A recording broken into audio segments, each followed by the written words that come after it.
Trump is a Shakespearean figure, and he eats his young, and so I think it'll be very hard. I don't think Trump wants either Vance or Rubio to replace him. I have said on the Rest is Politics US with Caddy K that he doesn't want a successor from his party. He's such a narcissist that he would like to say, "Hey, you Republicans were nothing before I got here." Anthony, thank you so much for joining us. Now, it's a big moment for the history of America, 250 years. When you look at modern America right now, how do you think the country's doing? What are your thoughts? Well, I mean, the country's doing okay. We've got a little bit of a K-shaped economy going on right now, which I am worried about. There's a large group of people in the country that feel the economic struggle of the affordability crisis, et cetera. But generally, the country's doing okay, and the economic innovation is there to create the wealth necessary. I guess we just have to figure out the right policies to spread the wealth down into the system. The political leadership is not doing okay. I think the political leadership is actually failing the country. But the good news about America, because we've got a lot of entrepreneurs and we have a culture that's more or less a risk-taking culture, we'll pull through this. But we've created a cartel now in the country. It's sort of a uniparty. It's like the Demo-publicans or the Republicrats, and I've got a very tight stronghold on Washington.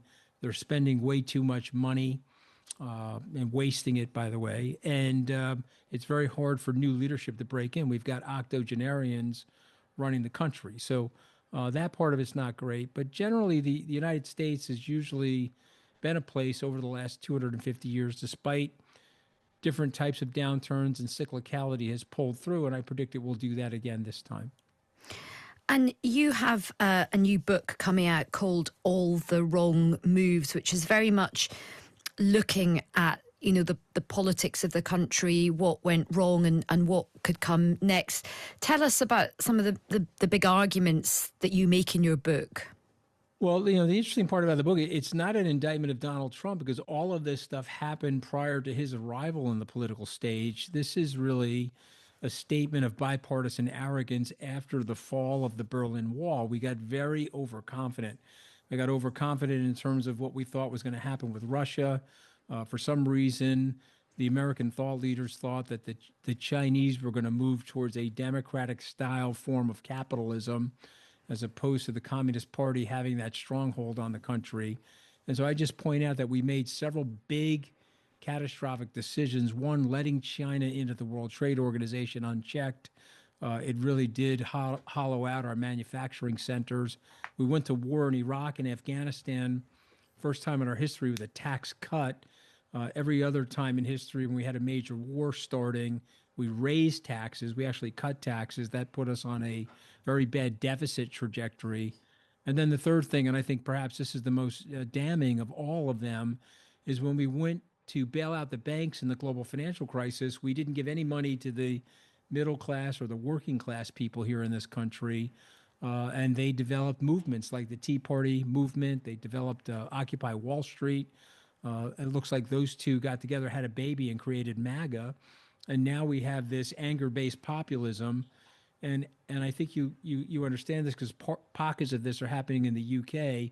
You have this sort of horseshoe. So left-leaning populism and right-leaning populism have a lot of the same ideas, but they're both based on economic desperation and the anger associated with it. And I just talk about how this happened and how we can pull ourselves out of it if we want. If we want to, we can pull ourselves out of it. But the current political leadership is not going to be the leadership that pulls us out of this, unfortunately. They just don't have the will for it. I mean, I agree with so much of your analysis there, Anthony, particularly the horseshoe and the real, economic endurance test that is life for a lot of people. In so many Western economies at the moment, they feel that the system is just against them. It's really hard to just get by. It was always felt that your kids would do better than you. That doesn't feel like that's the case anymore. And yet people seem to be turning to largely in America, Trump here in the UK, which I know you're very familiar with our politics as well, Nigel Farage. They're people who are having a really tough time economically, and yet they're turning to these very rich men who are just getting richer and richer. What do you think is going on with that disconnect with sort of working class people looking to these kind of, millionaire men to save them? Well, listen, it's anger based, and I think you have to look at it from the emotional nature that it actually is. And so the narrative is sort of goes like this: your current establishment is not helping me. I'm not saying that this rich person is going to help me, but you know what they're going to do? They're going to stick a finger in your eye. And so people like Farage or Trump are shaking the establishment. And if you're not part of that club, if you're in a lower middle income area of the UK or the United States, you're like, okay, I can't get into the club, but at least these people are avatars of my anger, and they're going to smash into the people I think that have hurt me. And it's a terrible thing, but these guys are preying on that anger. They're preying on those economic disparities.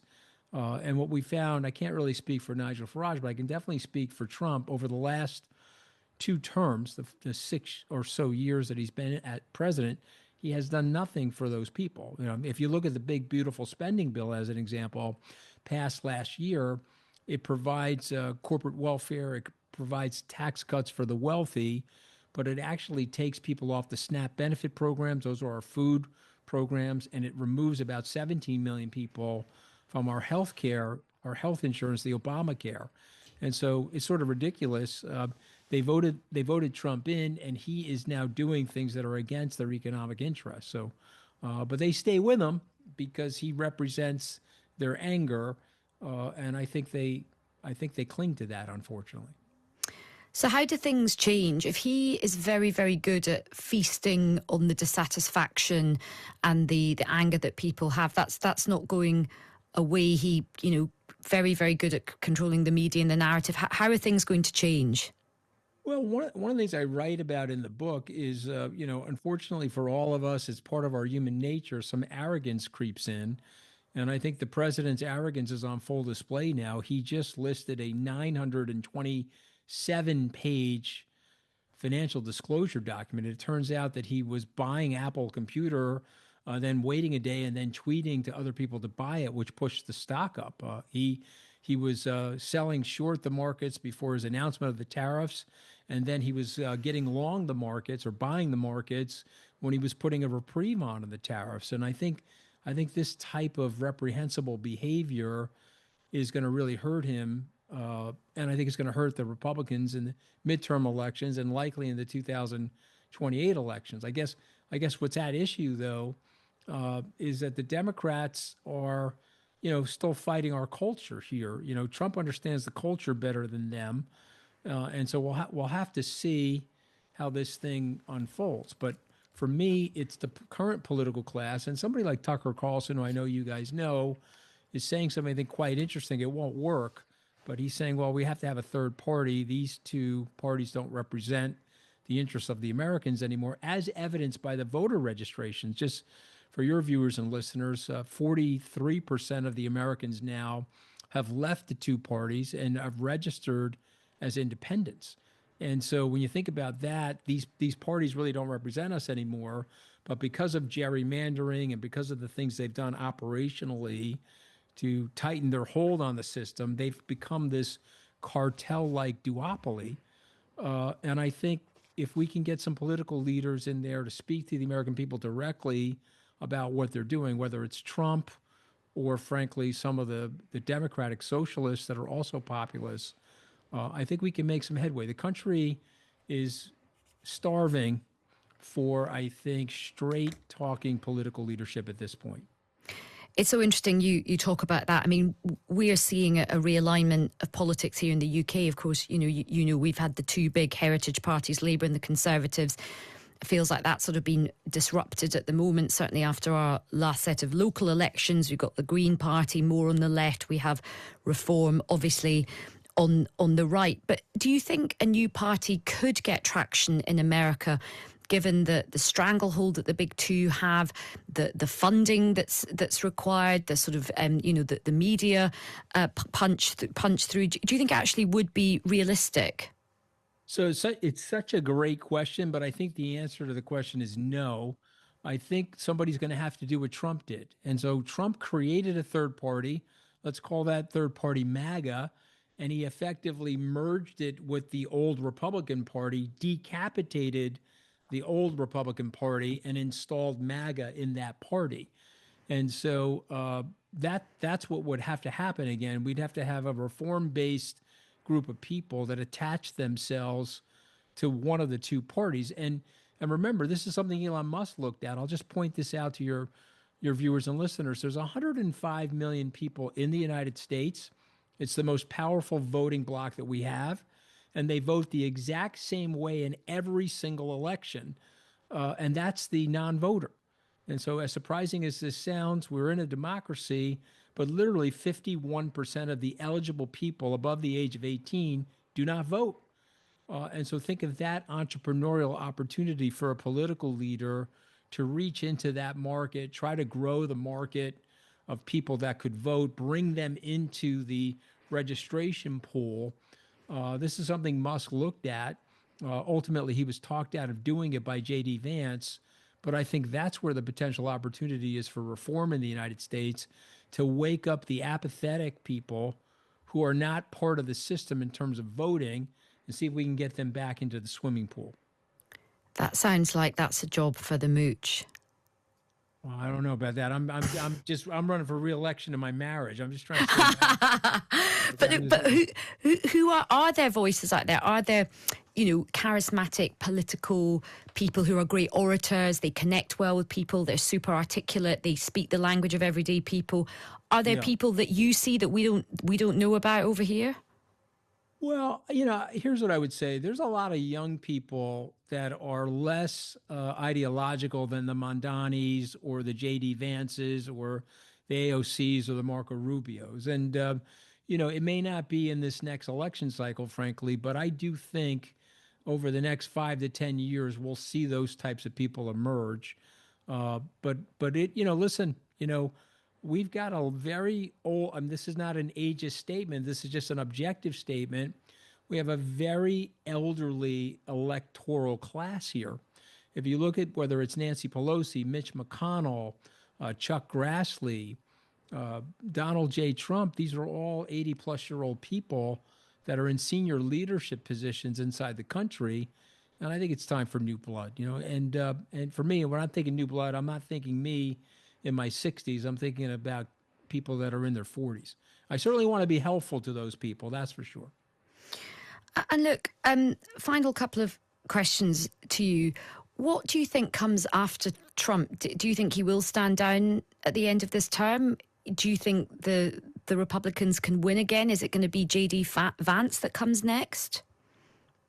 I think it'll be very hard for Vance. I think Trump is a Shakespearean figure, and he eats his young. And so I think it'll be very hard. I don't think Trump wants either Vance or Rubio to replace him. I have said on the Rest is Politics US with Katty Kay that he doesn't want a successor from his party. He's such a narcissist that he would like to say, hey, you Republicans were nothing before I got here.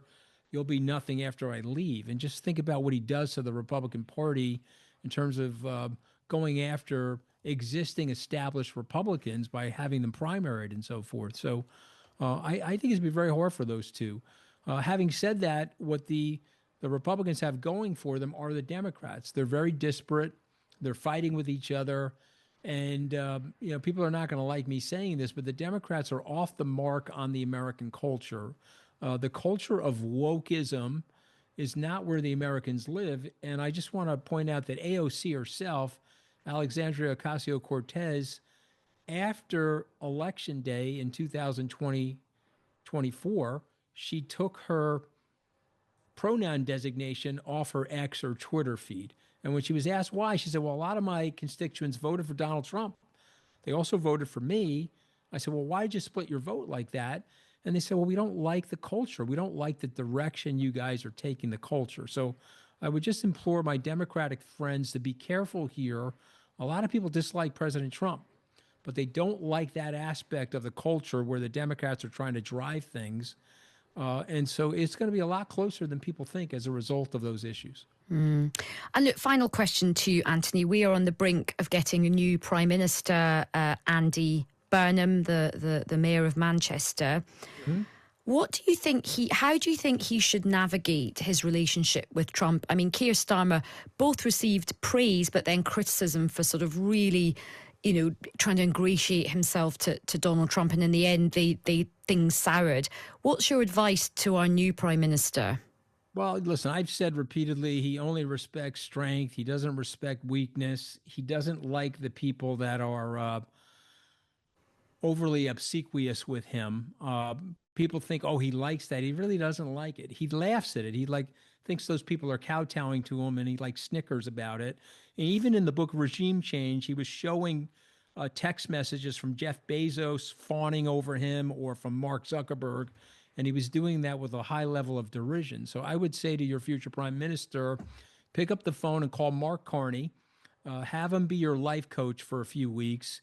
Nobody understands Trump better in Western leadership than Mark Carney, and be tough when you need to be tough. President Trump, that's really the only thing that he respects.